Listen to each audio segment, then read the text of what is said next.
Now, this was a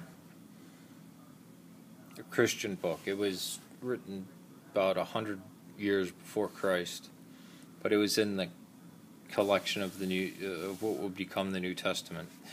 In fact, Athanasius of Alexandria in 367, in his 39th Paschal letter,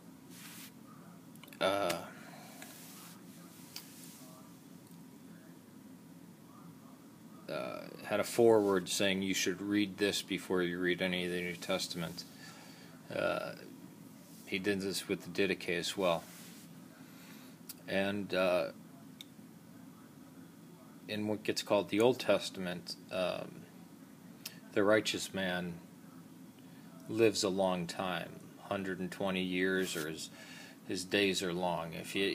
Unless you sin, your days won't be cut short. You can tell that this book of wisdom had a great impact.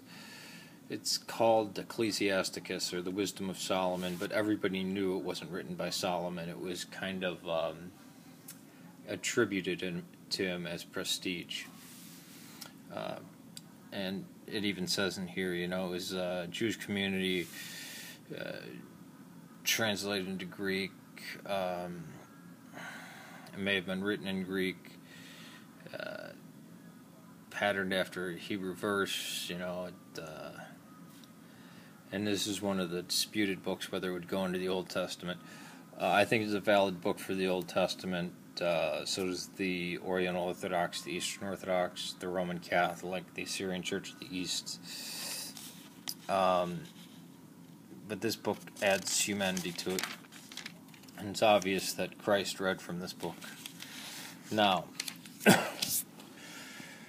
my sister passed away about 2 years ago, and coincidentally I picked this because it was, they had a reading list, and this was C4, and her husband was part of the bomb squad, and I think this is very appropriate.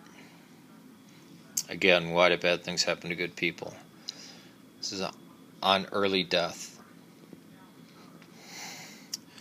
But the just man, though he die early, shall be at rest. For age is honorable. For the age that is honorable comes not with the passing of time, nor is it measured in the terms of years. Rather, understanding is a hoary crown for men, an unsullied life, the attainment of old age. He who pleased God was loved. He who lived among sinners was transported, snatched away, lest wickedness pervert his